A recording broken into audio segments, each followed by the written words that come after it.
Hey guys, this is Mark here, and today I have the 8th generation iPad with me, which is the latest budget and the cheapest iPad right now. That is, if you plan to have 32 GB of storage, and I'm using it for a week now, and I actually do like it.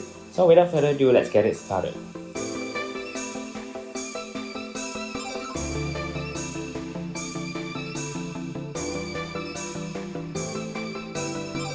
Let's get started with the overall design. As you can see here, that's not much of any design difference compared to the previous 6th generation and the 7th generation iPad. Both come with dated looking design with Touch ID on the front. Well, it's no surprise that Apple recycled that design for this year model, and for the most part of that, it's fine with me. Other than that, it's probably why they are able to keep the iPad at this price range.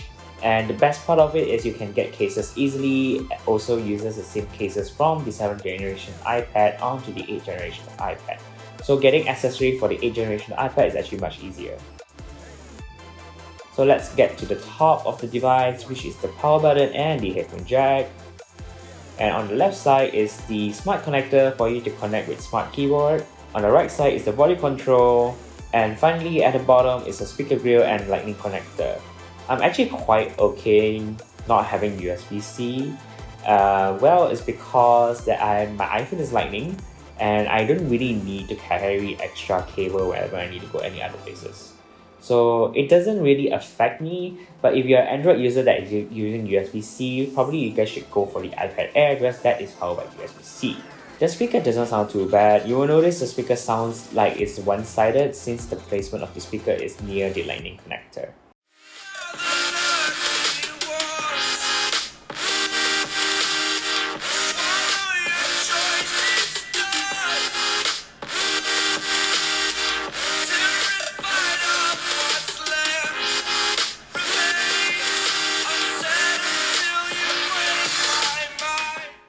The iPad is great for watching movies, reading, browsing the web, editing photos, and some other stuff as well. I've been using the iPad heavily and it performs quite well thanks to the A12 Bionic processor.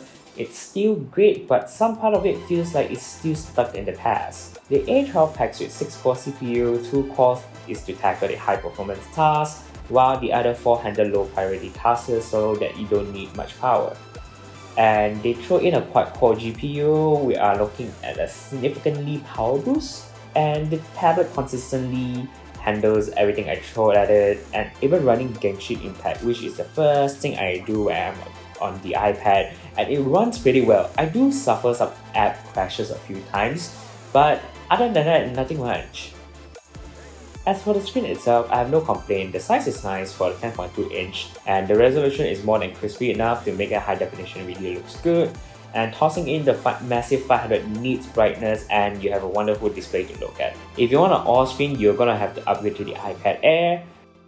If you're coming from an iPhone 10 and above, using the gesture control on the iPad will work the same without the need of using the home button to multitask or press to go home. One thing I noticed is the Apple search feature is that it looks and runs exactly the way like Spotlight does on Mac. Search doesn't fill the entire screen with them anymore, so actually I feel like this is something pretty neat. The tablet does not support any sort of real rapid charging, but thankfully it does come with a 20 watts Apple charger, which is surprising, and a USB-C to Lightning. And I got a 15% after half an hour of charging.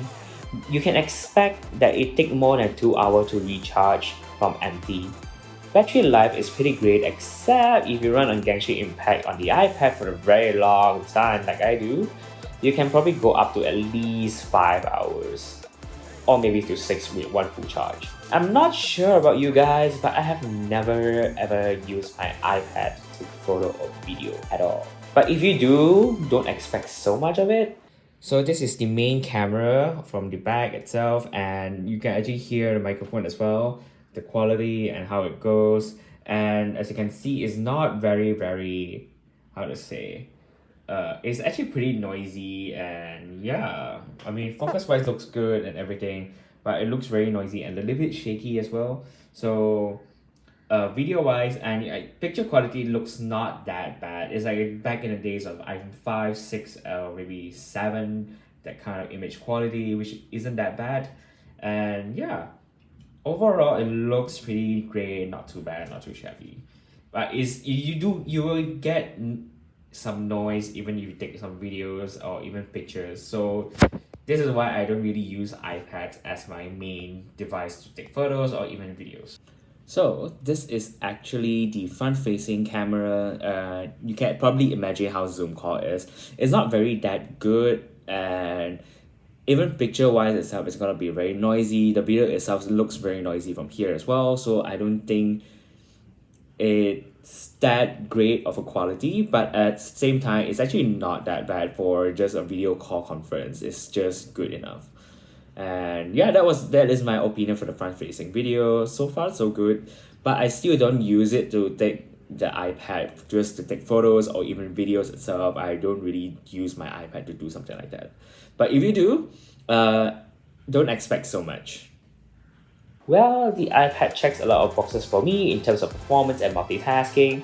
I never looked at the Pro iPad model before, even though the specs and feature looks very tempting, as I don't think I need the greatest and the latest iPad, as I already have my 16-inch MacBook that I do most of my work in and my iPhone. And if I need an extra display on my Mac, I can always use the iPad as my secondary display.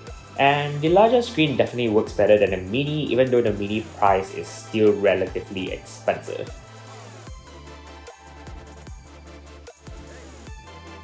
If you are new at Apple ecosystem, you can't go wrong with this iPad.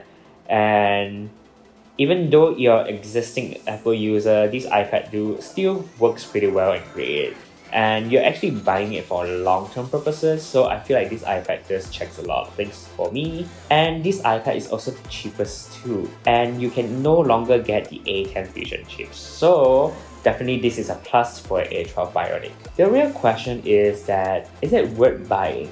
I would say yes, that is if you're coming from a 6th generation or lower. If you're coming from a 7th generation, I would say stay for the next generation. If you want a difference on the A10 Fusion and the A12 Bionic, then you can consider it, and also depending on what are you using the iPad for. If for entertainment purposes, I think the 7th generation does pretty well, even the 6th generation as well. If you do have any question about the device, do drop me a comment down below and follow me on my Twitter and Instagram, links down below. This is Mark here, and I'll catch you guys next time. Bye!